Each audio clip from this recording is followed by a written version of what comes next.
another hammer blow for Britain's farmers, the return of foot and mouth disease. It poses no threat to humans, but all affected animals, sickly and weakened, are slaughtered to stop it spreading.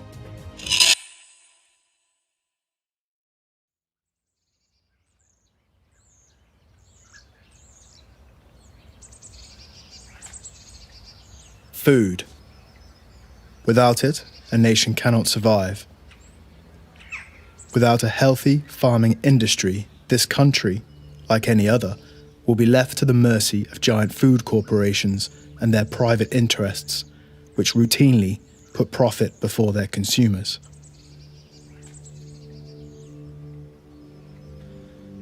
Food security in an ever-changing world should be the primary focus of any nation.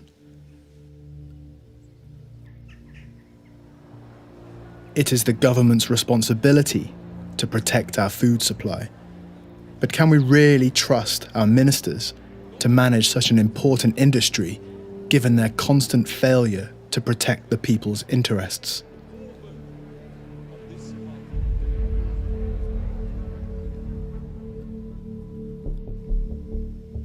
If we look at other sectors of government, we can see that whole swathes of public property and services are being mismanaged. So what would make the Ministry of Agriculture any different? In 1988, Edwina Currie sparked outrage when she implied that most of the egg production in the country was infected with salmonella. Despite having no evidence of her claim, the Minister for Health was responsible for a sharp decline in egg consumption and cleared the way for the compulsory slaughter of nearly 3 million laying hens, putting farms out of business and driving farmers to the point of suicide.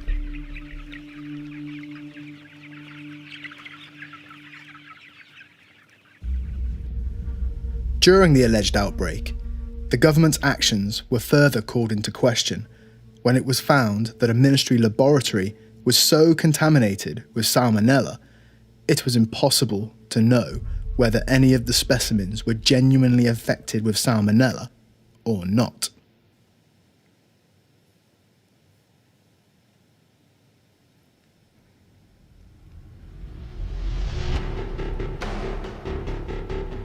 During 1986 to 1997, it was claimed that more than 180,000 cattle were infected with bovine spongiform encephalopathy, more commonly known as mad cow's disease.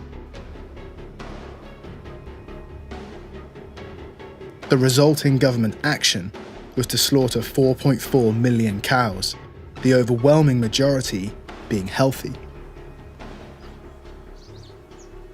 This gross overreaction has been claimed by many in the farming industry as being motivated by politics and not in the public's health or interest.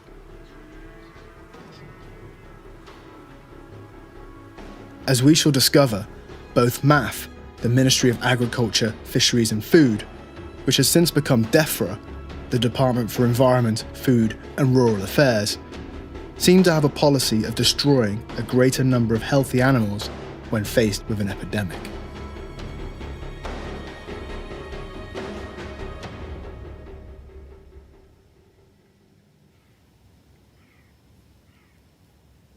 Foot and mouth was first reported by an abattoir in Essex on Monday the 19th of February 2001. What resulted was the bloodiest event ever to take place in British farming. The resulting slaughter on suspicion policy, administered by the government, oversaw the destruction of more than 11 million animals nationwide. As with previous events, the greater number of animals slaughtered were in fact healthy.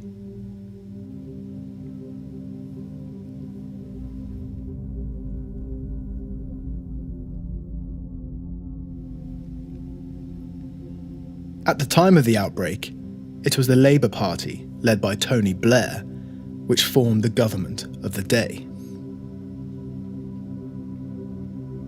Blair's government was called into question over the epidemic.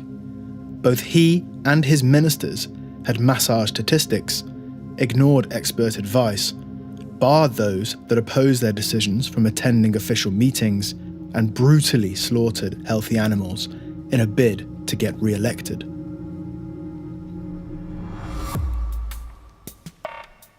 Of the 9,515 farms that had their livestock slaughtered, only 2,030 farms were confirmed as being infected.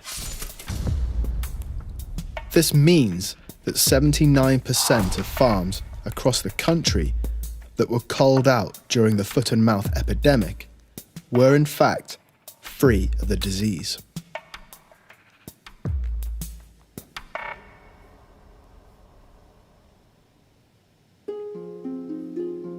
The crisis tore families and communities apart. Both the farming and tourist industries in rural areas were under quarantine. Towns and villages were shut down, and many families were unable to leave or return to their homes.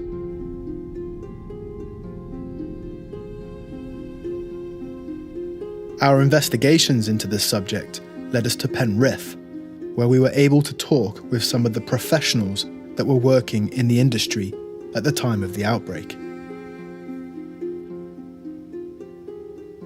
What we were looking for was clarification on some of the conflicting facts and details between the rumours in the farming industry and the official story of the government.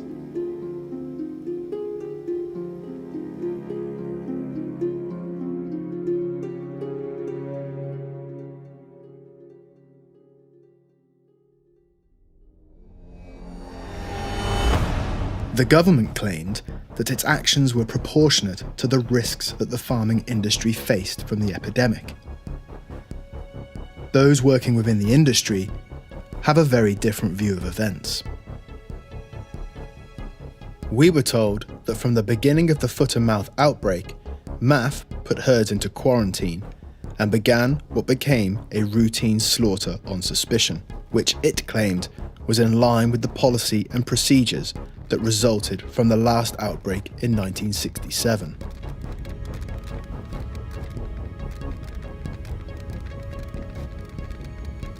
Previous governments had dealt with foot and mouth by quickly burying infected carcasses on site, unlike Blair's government, who saw fit to slaughter on suspicion and burn infected bodies on giant pyres off-site, all of which were opposed by a 1969 government report which followed the outbreak in 1967. In line with this, EU officials had codified procedures which effectively prohibited the burial of diseased carcasses. The government also prohibited the use of vaccinations, supported by the EU, despite the fact that this form of treatment has been widely used by many countries, including those within the European Union. Whilst vaccination is a contentious issue, the UK routinely produces and imports vaccinated meat. Whether people are aware of it or not, they are regularly buying meat that has come from animals that have been vaccinated.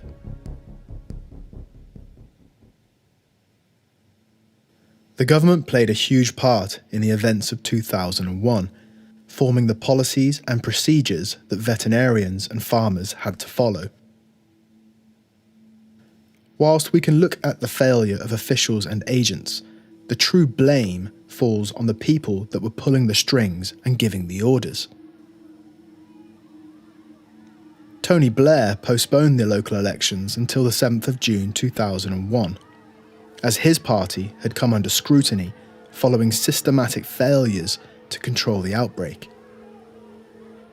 Blair knew that any further delay would hamper his election, and so the word went out that outbreaks must decline, and decline they did.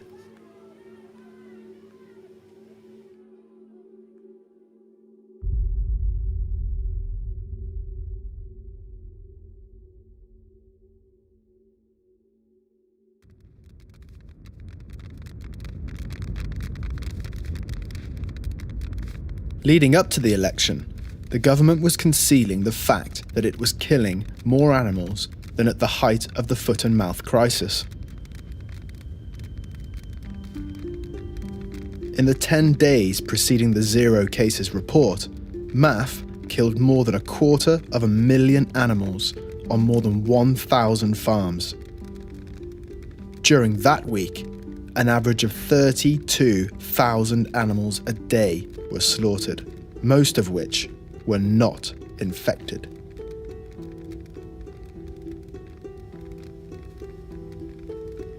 The government's chief scientific advisor, Professor David King, presented MPs with a series of graphs based on computer predictions compiled by statisticians from the Imperial College of London, which coincidentally showed the epidemic skidding to a halt on the 7th of June, the exact date of the local elections.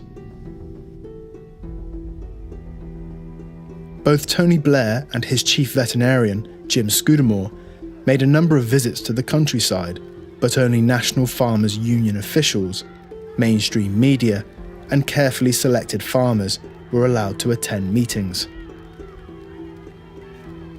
Farmers who opposed the cull were not invited, and those experts who gave advice contrary to government actions were ignored.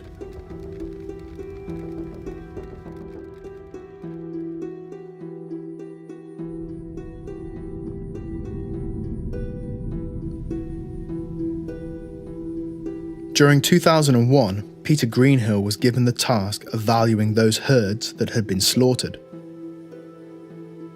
I asked Peter what his thoughts were in relation to the way foot and mouth was handled by the government and what his opinions were of Tony Blair's visit to Cumbria.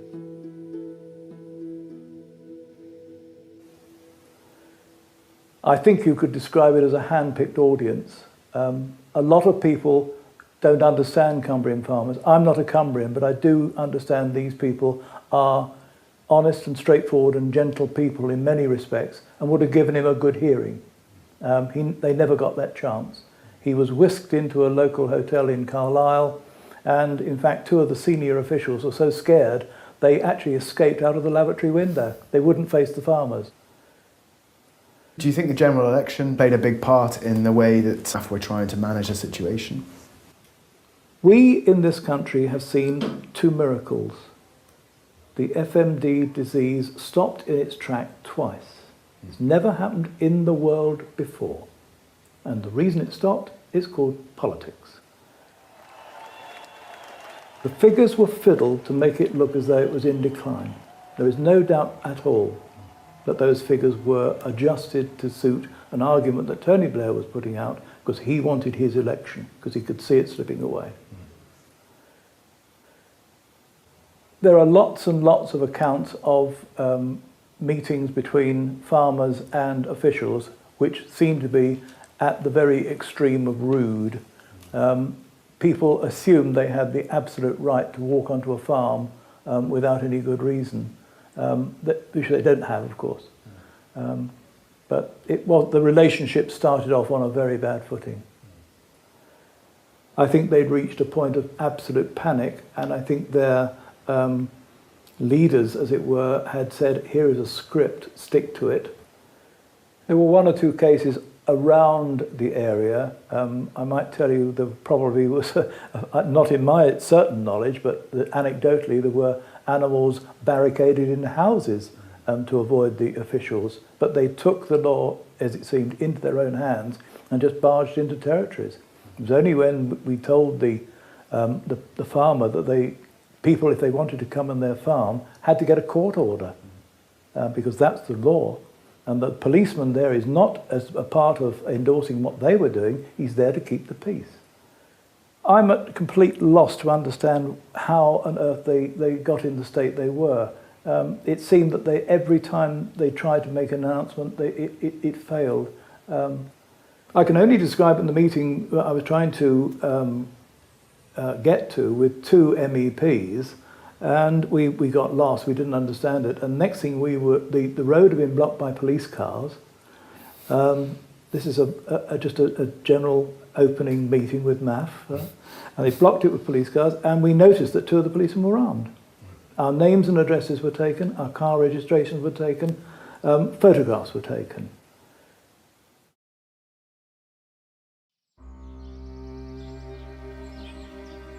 Richard Morsley is a retired hill farmer who was still working during the foot-and-mouth epidemic.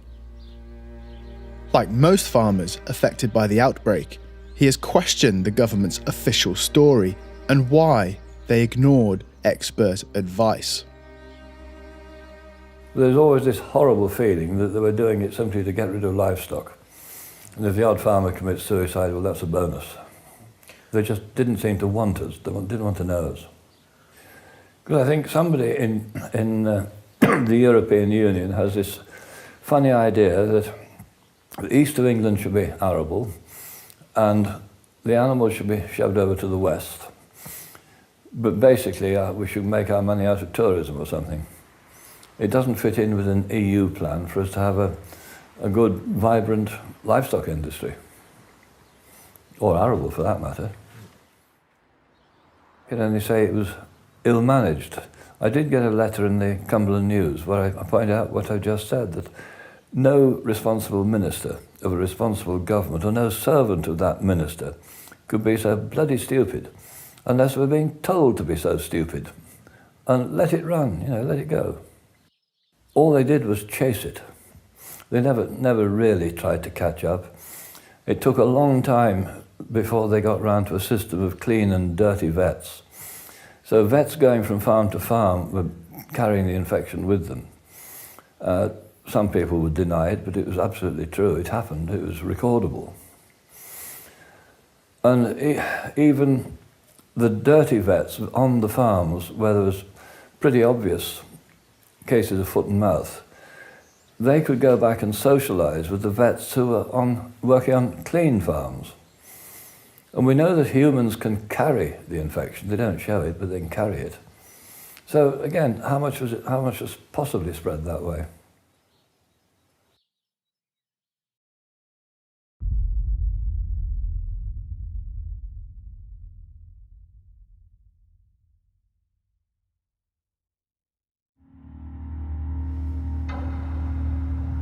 Two of the ministry's most senior scientists working on foot and mouth published a damning indictment of the contiguous cull in the veterinary record, arguing that much of the killing had been unnecessary. The decision to slaughter indiscriminately was not driven by experience of the farming industry, but by a group of mathematicians at the Imperial College of London who had compiled computer predictions based not upon any farming experience, but upon sexually transmitted diseases in people. This system was derided by many in the industry as political madness.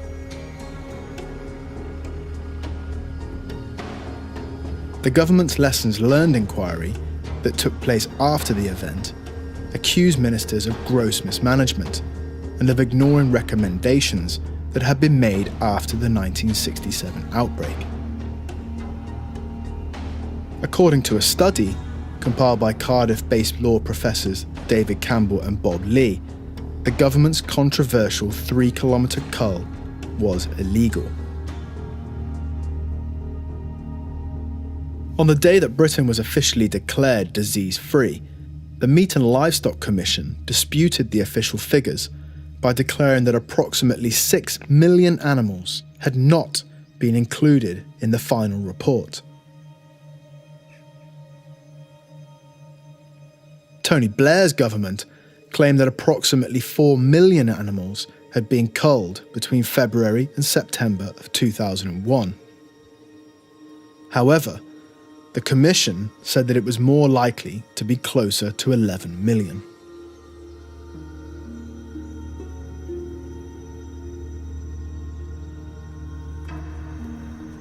There were a further 2 million more animals slaughtered because there was not enough feed or space, because the ministry would not allow animals to be moved to a neighbouring field where there was fresh grass for the starving animals to eat.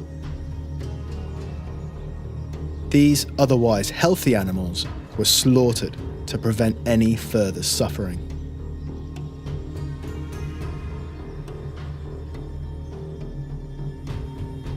According to Jane Connor, economic forecaster at the Meat and Livestock Commission, a great number of animals were not accounted for because they were either killed with their mothers, which was counted as one animal, or because they were killed after foot and mouth closed their market, in which case they were not counted at all.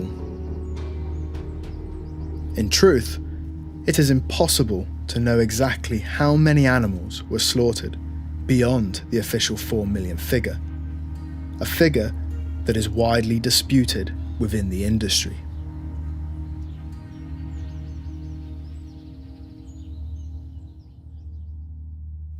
There are hundreds of thousands of these sheep, so millions. So it's unlikely you're going to destroy the breed. But we did actually, I think the whole exercise took out 13% of the sheep population in this country. That's a huge figure. And it was not just in one lump, it was spread right through the whole flock. The Cardiff University did a big report and said the contiguous cull, dangerous contact and slaughter on suspicion was all illegal, because you were supposed to have, good proof that these animals were infected. But the trouble is, there was such a time delay between the samples being collected and being sent off to be tested, that what they were doing, if there was any suspicion, they would slaughter the animals. They would then get the samples back to say that they were all clear, but it was too late then. I think we just go back a little bit and say, what happened when they slaughtered the stock? Well, it's a big problem. To the uninitiated, a cow is a big animal. It's getting on for, in some cases, half a ton of meat. And when that drops, that's going to stay down there. They dropped all of the cows in the farmyard to the point where you couldn't move for corpses. Sheep the same way. You then had a blockage. You had pathways blocked. They had created a situation where people could hardly leave the farmhouse for dead bodies, and they were left there for considerable periods of time, not just days, but weeks. Animals were confined to farms, and they would have been brought down to what we refer to as the in-by area, which is the area by the farm, and they were left there. There were terrible cases where the sheep had eaten out all the grass, and we couldn't get authority even tried the minister to get authority to move the sheep into the next field where there was grass. They were crying out for grass. They were starving, and they still refused. It was cruelty of a grand scale, and I have evidence of that too from some of my colleagues. It's about as voluntary as the environmental schemes. If an official turns up with the backing of policemen, you tend to volunteer. It's a threat almost. If you don't volunteer, we'll take them anyway. Or we'll do this, we'll do that, we'll do the other. It's the same with the environmental schemes. They're entirely voluntary. But they do their homework, they know exactly who on which common could do with a bit of money. And then they make it so plain that, well, if you don't all agree, nobody gets anything. And he makes you feel such a heel if you know that so-and-so might go to the wall because you haven't signed.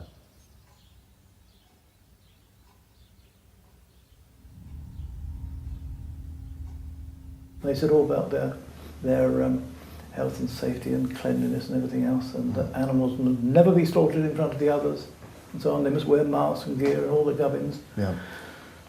It didn't happen. In Wales, I think it's the Brecon Beacons, there are thousands of sheep slaughtered because they tested as antibody positive. That means they've had contact. Now, I have a neighbour, pretty ancient, ex-nurse, been a district nurse. She tests positive, antibody positive to TB, which says she's never had it. She's been in contact and her body's fought it and she's immune. So those sheep that were slaughtered because they're antibody positive are the very ones we should have been breeding of. Do you think, in your opinion, do you think that the 3 kilometre kill zone, was that legal? No. What do you think their primary motivation was for following orders when they had a choice? To keep a job. Simple. And a pension.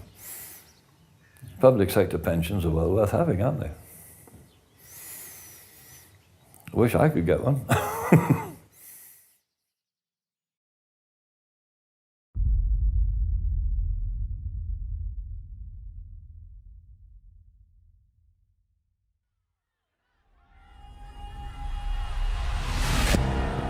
Whilst the cull caused distress to the farming community, the pyres that were used to burn the carcasses caused alarm amongst everyone else.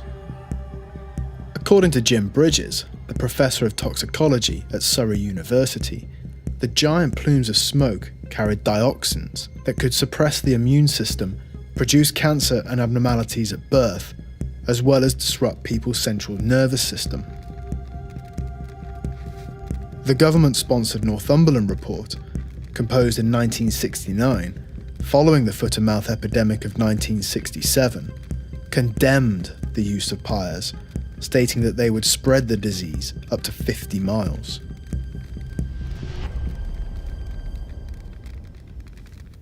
They were useless because a pyre fires up at tremendous heat, and it was also enhanced by kerosene and tar-covered road sleepers. Anything that would burn they put in there, including asbestos. And these things achieved an amazing amount of temperature, but as we've explained lots of times, the point about getting the virus killed off, you have to create something in excess of 200 degrees centigrade to kill it. What we were doing was the pyres were driving the heat upwards to a point where it cooled very quickly, probably at about 100 feet it was cold again. So the virus had an opportunity to spread. Here we had evidence of that spreading from the Scottish borders right to the centre part of the Lake District. We tracked the air track, and that's when sheep were coming down from the Skidder Mountain covered in soot. And yet there were no pyres near here, the nearest one being at Longtown. So in your opinion, do you think that the pyres actually help spread the disease as opposed to kill it? Yes.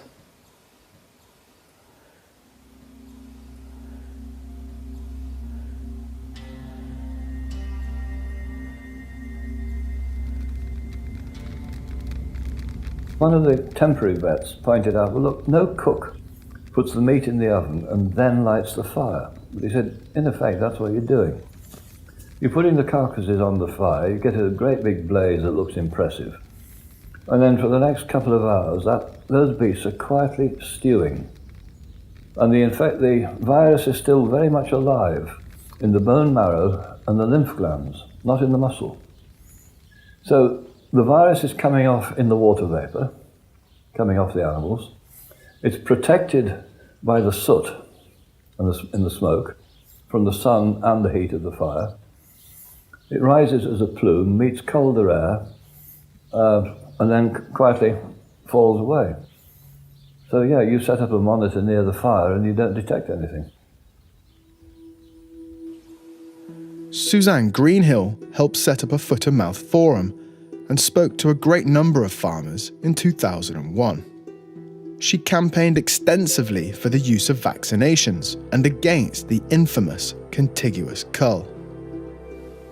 There was a man up here who tracked all the changes in the wind through the Met Office in Carlisle Airport and was able to say, well, this area is going to have it next, and this is exactly what happened. It happened on Skidder, where our livestock director went out. All these sheep came down covered in soot and muck, and that was from the pyres beyond, up at Longtown, beyond Carlisle, you know, sort of 30 miles away. Well, they weren't effective, obviously. I mean, as I said, the Duke of Northumberland mentioned it in his report, which nobody seems to have read. It's not that copies weren't available. Newton Rigg had them in their library. It just beggars belief.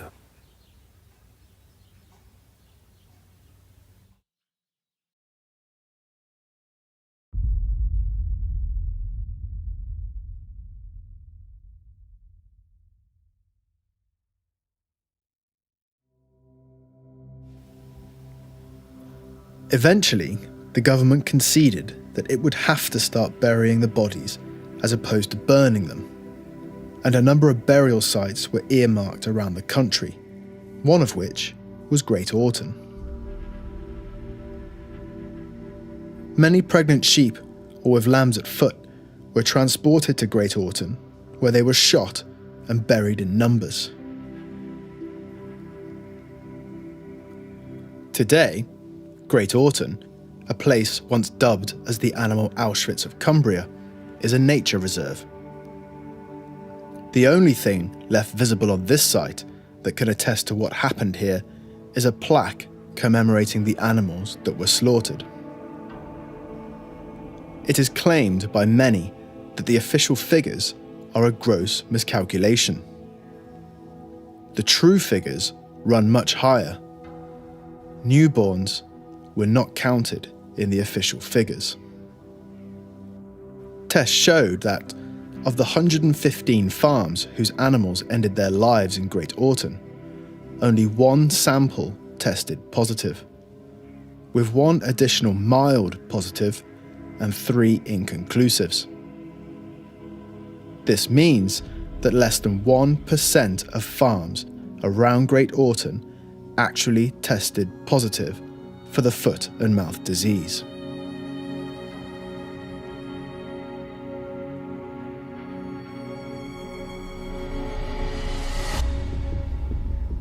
We were invited by a local resident to come and visit the site. Not only did he have first-hand experience of what happened on the ground during the epidemic, but he also campaigned and attended meetings during the outbreak.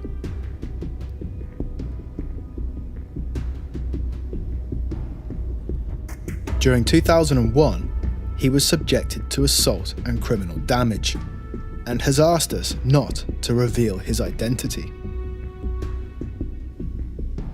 As you know, I'd left the armed forces, wanted to settle down in a sort of relatively simple life and do my photography and all this sort of stuff. And everything was going very, very well. We'd been up here, 3 years at that time, something like that. And then suddenly we were hit by foot and mouth, and it just swept us along. It was like going on a very, very fast train. And it pushed me into areas I unwittingly sort of came across, because, as I said to you before, I believe that we lived in a democracy. I believe that the vast majority of people in charge of our services in this country, whether they be MAF, DEFRA, vets, judges and so on, I believe they were good, upstanding people beyond reproach. Well, suddenly, coming from a service background as a warrant officer, suddenly I had a brutal awakening. If you arrived on a site, say we heard through the internet that there was a killing going on in a certain village, then I'd normally just drive down with my gear, all film in those days. And if you got the camera out in front of any, they didn't like it. And I can understand why. Remember, a lot of these lads in the early days, they hadn't got the right licensing, they had illegal firearms, they were badly maintained, it was chaos. There should have been vets on site and all this, they weren't there. So the whole thing was a shambles. So that was one reason they were so concerned. Suddenly you have a guy pitching up with a camera. And a friend of mine in the village I lived in at the time, actually, his farm had been culled out by now, and he told me, you're quite famous up at Carlisle, they got pictures of you on the wall. And I was like, man wanted, if you see this man, run a mile sort of thing, which is quite interesting really, you know, seeing I'd served my country for 26 years, put my neck on the line on many occasions, etc., etc., you know, which is fine, I didn't mind that, but suddenly I was being treated as something very nasty. Well, I wasn't. All I was doing was telling the truth and taking the pictures. And I came across some sheep that had clearly been killed very quickly. I mean, you can kind of tell, you know. And the stench of disinfectant was everywhere. And the stench of death. You know, when you've had a job in the forces to an extent, you pick up this smell. And I arrived there, and I had my camera, I left my car by the road, it's just a little road. I looked over the fence, and there were all these dead ewes. They were all heavily pregnant. And out of the corner of my eye, I saw some movement. And the hairs on the back of my head really went up when I saw this. And I walked over, and what I saw consistently amongst this pile of dead ewes were aborted fetus. They were all heavily pregnant. They were aborting. And in one particular case, I saw this fetus moving. It may have been breathing, I guess.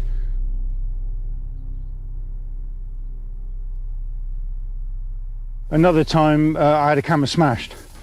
And, I was always on my own, and obviously because I didn't want to implicate anybody else. The other thing they used to do was every time I left my house, strangely, I'd be followed. I was followed by DEFRA vehicles. You could pick them up. And because of the stuff I'd done in the past, and my training and all the rest of it, I used to have a bit of sport with that. But going back to 2001, these things live on forever. When I saw the ewes coming off the trucks here and they were aborting, it just seemed something like out of a horror movie. This is, these were the green and pleasant, lush fields of England. And yet we were seeing something enacted that I couldn't believe would happen in England, and it did. And the result of this massive cull here, which was a Holocaust. That's how we can describe it. Peter Greenhill described this place as the Auschwitz of England, and it was. He described that to an EC committee, and they were mortified. They tried to shut him up. Now I've got, in Hansard, there's a bit in there, one of the MPs says, a preemptive cull was not legal. Preemptive cull was not legal, but a voluntary cull was legal. That's why they call it voluntary. Voluntary, like you volunteer, then it's not illegal. That's what they were doing. Now a lot of the vets did stand up and argue this, and did make this point and say it was disgusting and the rest of it. But they seemed to be suppressed by the state. They were just dismissed. So what you had then, they would go around to the farms, they'd look at the sheep, and of course they would misdiagnose the sheep because they weren't using the real-time PCRs that were offered to them that could do it in 15 minutes. They were trying to do it on clinical signs. So they were killing animals that were never infected. And so what you had, that became an infected premise. So guess what happens then? You have an infected premise that wasn't, but that means that all the local farms within 3K were going to be killed out, everything. And not only that, they then had the voluntary cull. And what they called it voluntary. They had a very, very nasty veneer just below the surface, as we found out. They were asking farmers to voluntarily bring their sheep here to be killed, just down here. And some did and some didn't. Those that didn't were immediately threatened. And DEFRA sent them a letter. It was written by Nikki Ellis. And she said, basically she said in the letter, it's a voluntary cull, but if you don't do it, we're going to make you. And on the back of that letter as well, we know that they were told, because it happened to some friends of mine, if you don't give up your sheep, if you don't bring them to Great Orton, we will come on your farm, we will kill all your animals, including your dairy herd, and we're going to charge you for it. That's what they said.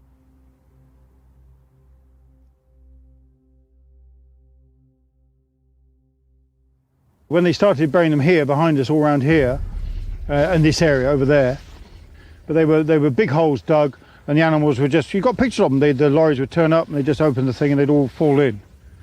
The pits weren't lined, they didn't have any lime in them, and all the stuff that was recommended by engineers here. I spoke to an engineer here that gave DEFRA, this is how you do it, was ignored. Came in here, and up until recently, and in fact you spoke to the guy today about it, they would have the leachate drained from this very airfield into the waterways of Cumbria and down the rivers out into the Solway over there. And that had a massive environmental impact, as you can imagine. Given his extensive experience of foot and mouth in Cumbria, I asked him whether he thought the government had acted with incompetence or whether there was something more behind the events of 2001. It wasn't chaos. It was done deliberately, and it's part of destroying the agriculture in this country to control it. But we know that's what they want to do, because the EC have said that's what they want to do. They want this country to be the centre of finance and tourism. And I leave anybody who listens to this, when you get this documentary out, I would ask them to just look at the facts.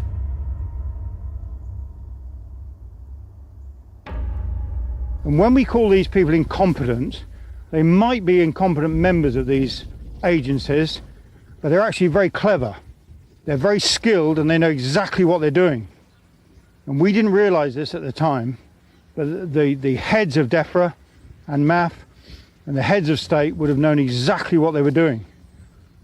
We know for a fact that MAF were inquiring about wood at various wood yards, including the Staffordshire wood yard, because I rang them and talked to them. They were inquiring about wood supplies in the summer of 2000. But when MAF were asked about this, DEFRA, They said, oh, it's just routine, we always do it. And when we spoke to all the wood yards, they'd never done it before.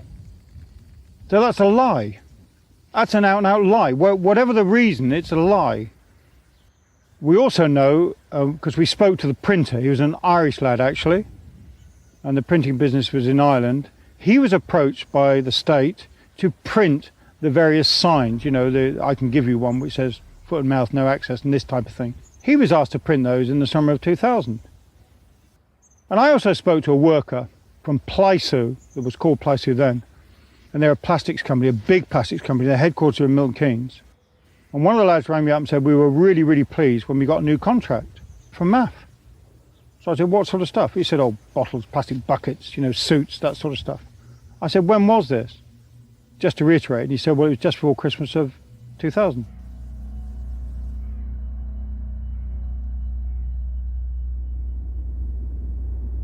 The following day, we were taken out into the countryside where we were shown areas in which wild deer roam throughout the fells. These areas are not sectioned off, and the deer are able to roam in the same areas that livestock graze. Deer are cloven-footed animals and susceptible to foot and mouth. However, the government did nothing to minimise their contact, nor did they aggressively slaughter deer as they did livestock, causing many in the industry to suspect that the disease itself was not the target, but the farming industry itself.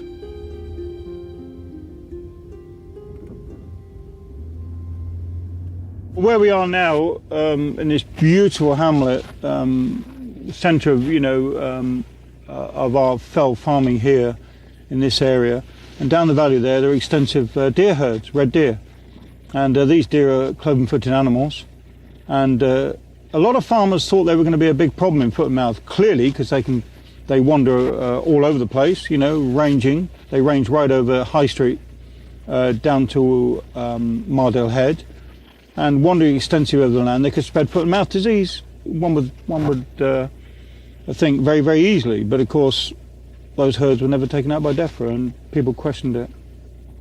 So you could, drawing a conclusion on that, suggest that actually they were attacking farming and not the disease.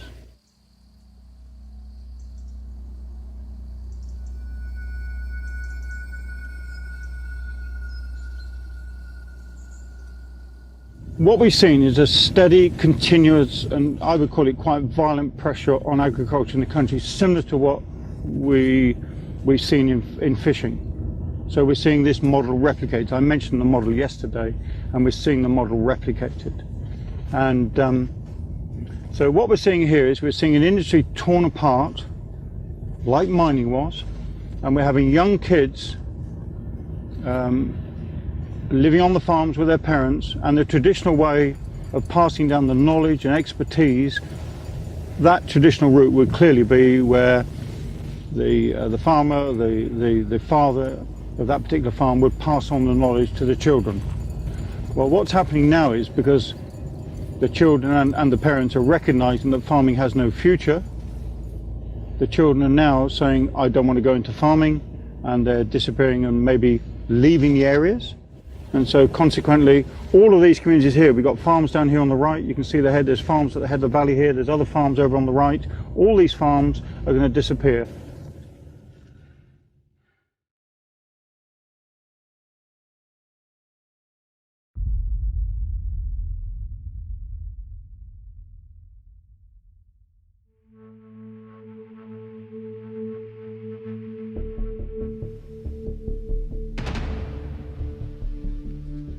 Whilst many countries suffer outbreaks of foot and mouth disease, none have handled an outbreak as badly as the UK government did in 2001. Other countries nurse their animals to health, because as we shall hear, foot and mouth is not terminal and is in fact much like the common flu virus. With this in mind, it is difficult to understand why the government reacted as violently as it did.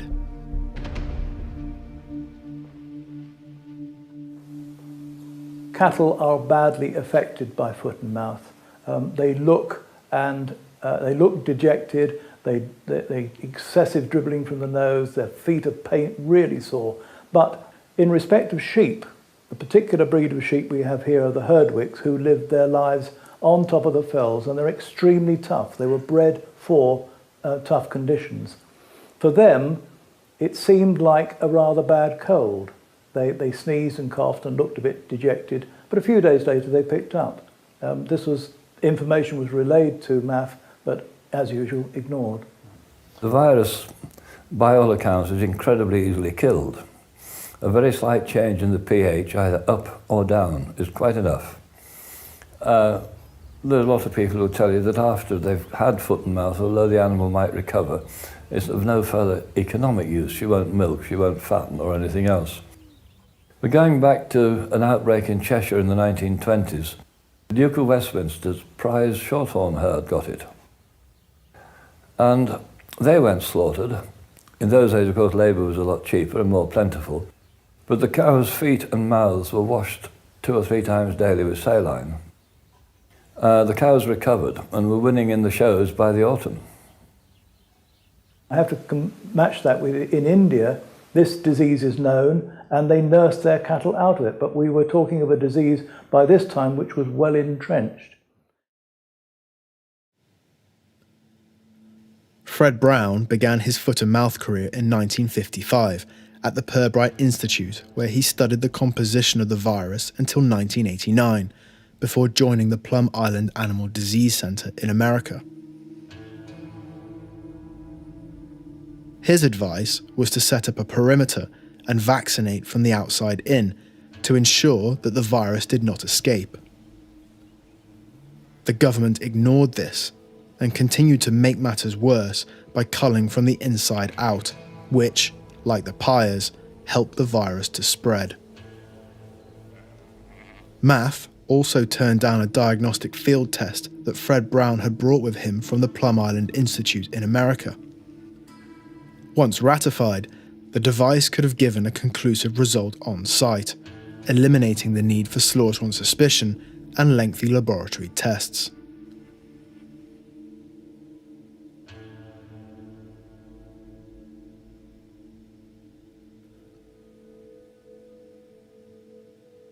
We understood that Professor Fred Brown had one of these new machines, the PCR machine, which he brought, it was his personal property, which he brought in from his place in Plum Island in the United States.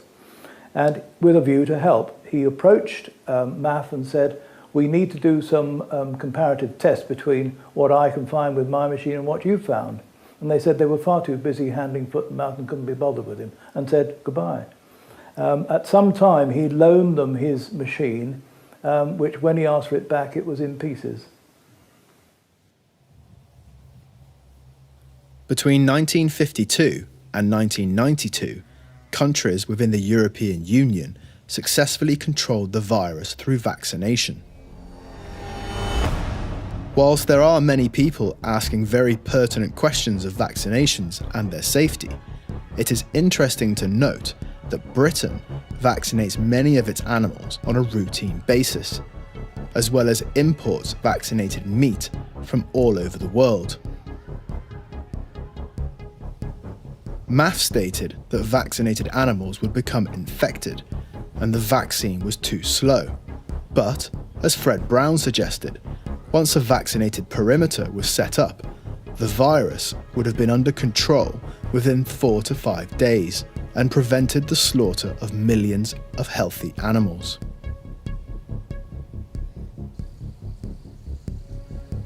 Despite our views on vaccination, it is imperative that we look beyond our opinions to the uncharacteristic actions of the authorities in control of this onslaught in order to understand what the foot and mouth outbreak was really about.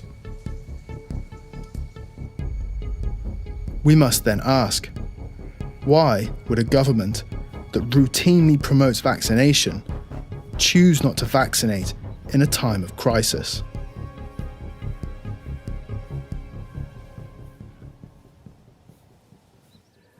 Actually, after the Northumberland report, when we had foot and mouth in '67, They were saying that some type of vaccination should be used, and also the animals must be buried in quicklime. But of course we'd had an EU directive which said you now couldn't do this. Farmers are good at vaccinating animals. They do it all their lives. For some unforeseen reason, MAF believed that farmers could not do it. It is beyond imagination. One of the things about vaccination, we were told, oh, nobody would want to eat vaccinated meat. It'll be a two-tier market. I think this was one of the things put out by the NFU. But somebody else pointed out, if you go into a supermarket and buy a tin of corned beef, it's either had foot and mouth or it's been vaccinated. Nearly all the meat coming in from South America is either potentially a carrier or it's been vaccinated. Nobody bothers. Nearly every lamb that goes on your plate has been vaccinated against something, but nobody bothers. I simply don't know why they wouldn't take any notice of the world experts. There were three of them who said, why on earth aren't you doing this? They were vaccinating in Argentina, they were vaccinating all through South America and certain places in Africa. So why on earth weren't we doing it? There was just no common sense answer.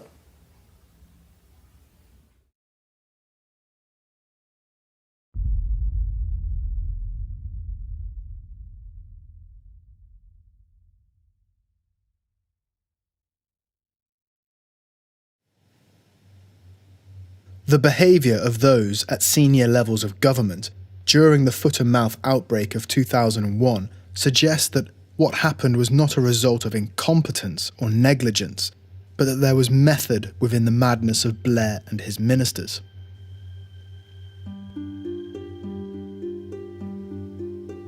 Agriculture Secretary Nick Brown ignored the advice of foot and mouth experts, disregarded the findings of the 1969 Northumberland report, in which it was highlighted that the pyres would encourage the disease to spread, and ordered a 3-kilometre cull from the inside out against expert opinion, which also encouraged the disease to spread further.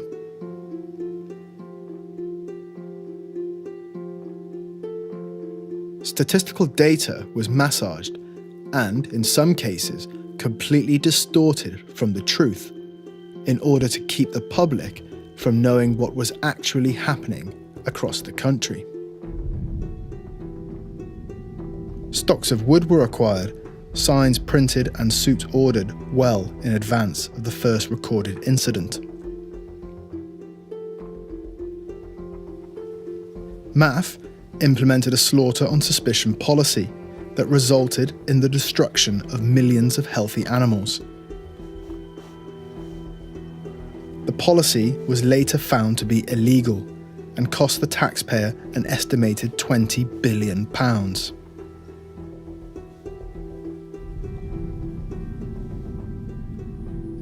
In 2007, the government was blamed for causing a further outbreak of foot and mouth when it was reported that the virus had escaped from the Institute of Animal Health at Pirbright. A month later, there was a further mishandling of the virus when it escaped from a licensed laboratory at Imperial. A virus could only have broken out on the island if it was imported, or if it had managed to somehow find its way out of a laboratory, as it did in 2007. To date, the true source for the 2001 outbreak is unconfirmed.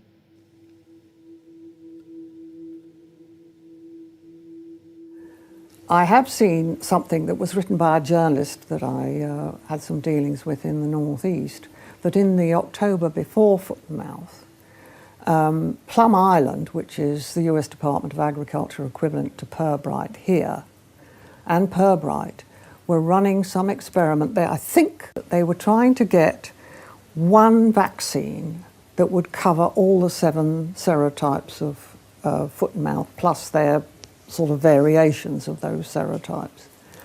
And according to this information, a virus went missing from Pirbright.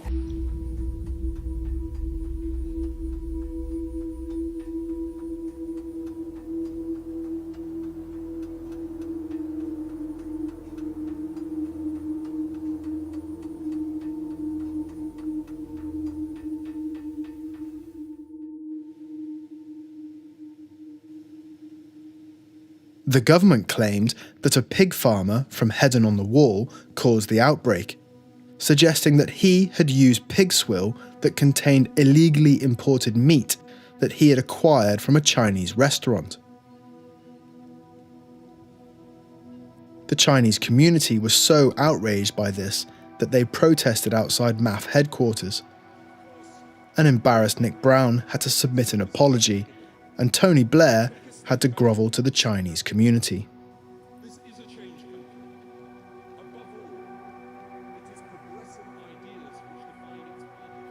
Despite these claims being proven untrue, pig swill was banned and the courts continued to prosecute the pig farmer.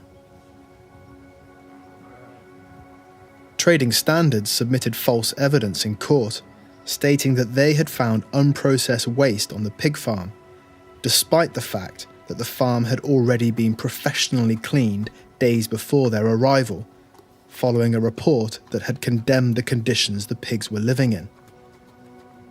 The evidence was thrown out of court, but the farmer was still convicted on 9 charges under the Animal Health Act. He was never formally charged with causing the outbreak. It was later discovered that ministry vets had reported seeing older lesions in sheep that predated the Heddon-on-the-Wall case. However, by then, Blair's government had snared their scapegoat.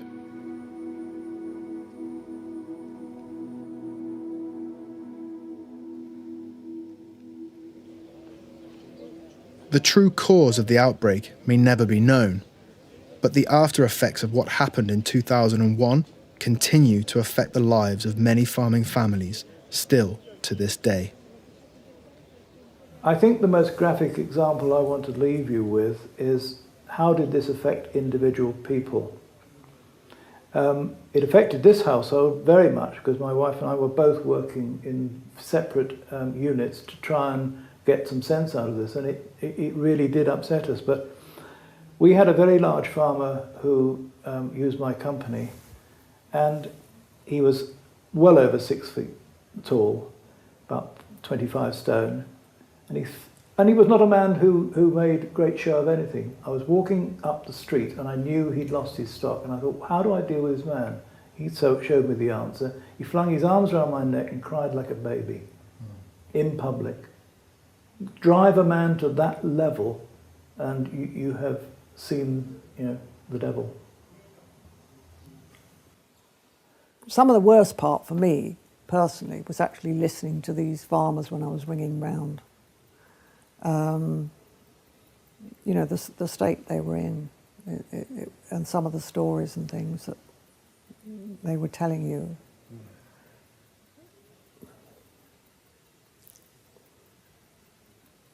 I used to go to bed at night and just cry. And then, when we started Heart of Cumbria,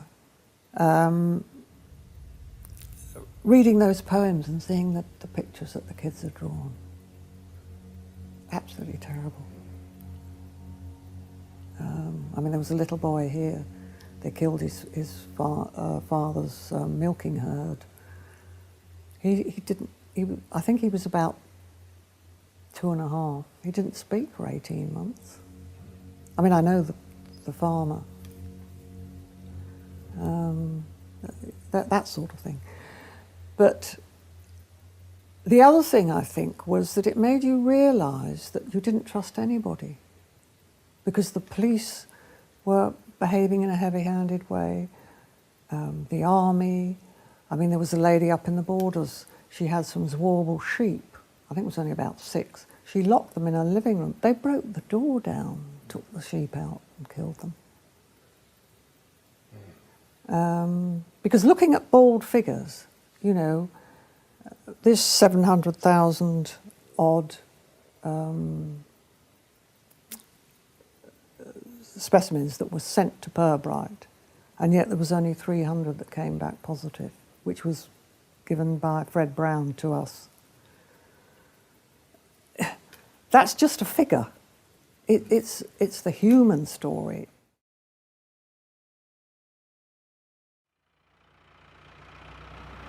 65 farmers committed suicide, and many more gave up farming as a result of losing their entire stock.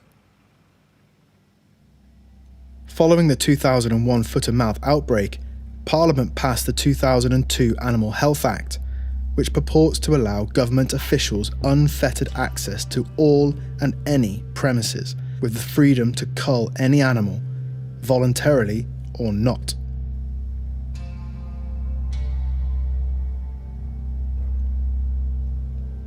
No evidence is needed to declare any farm an infected place.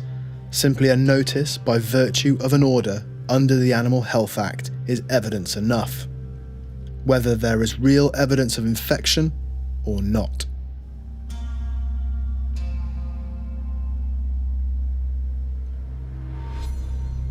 Addressing the House of Lords in regards to the Animal Health Act, Lord Willoughby de Broke stated, "The powers that governments seek in this bill are the dreams of dictators."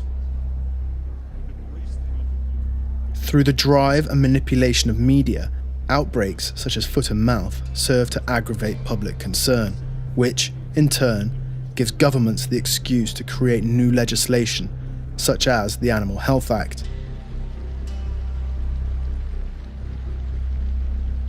These policies often cripple small producers, which enable giant agribusinesses to take further control of the food market.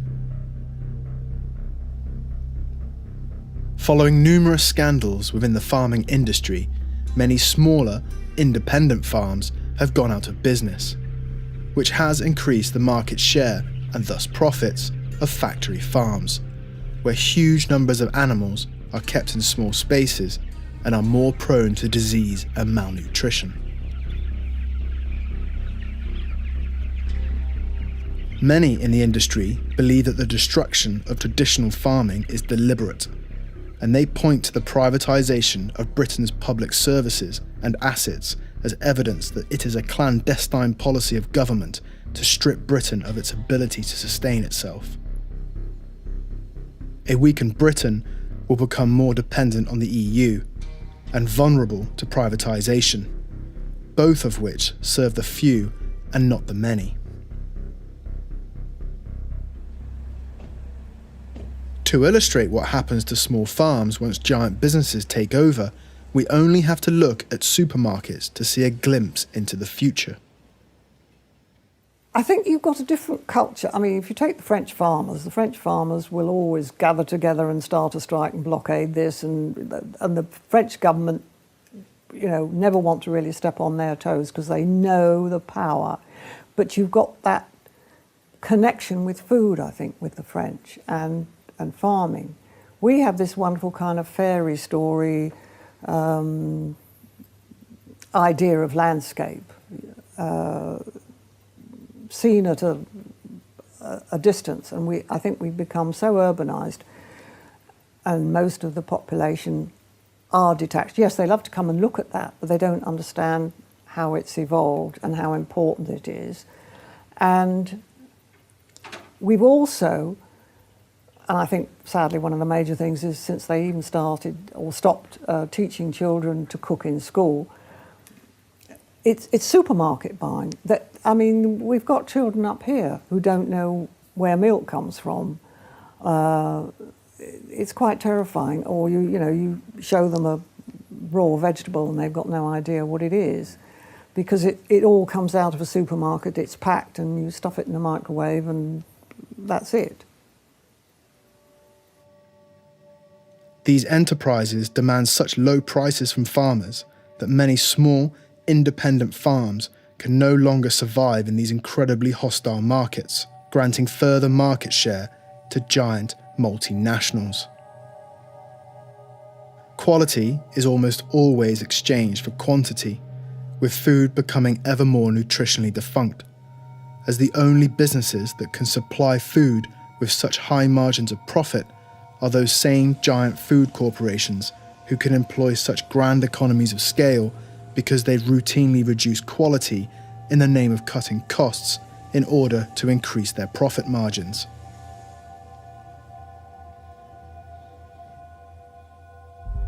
Our ministers are failing us, but it is our responsibility to make sure that our interests are heard.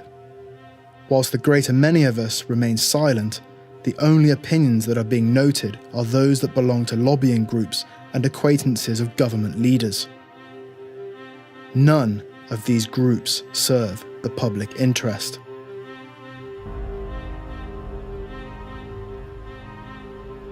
If we lose the means to produce our own food, we lose food security, leaving this nation vulnerable to giant multinational agribusinesses and their private aspirations of profit and complete domination of the natural world. It is our responsibility to ensure that our food is protected. As well as producing our own where we can and supporting local farms and farmers that adhere to a code of ethics and quality, we must be sure that those that have been instructed with the responsibility of maintaining a healthy farming industry do so, at the benefit of farmers and the wider population, and not for the benefit of a few. If we do not act fast and support our local farmers, British farming will be a thing of the past.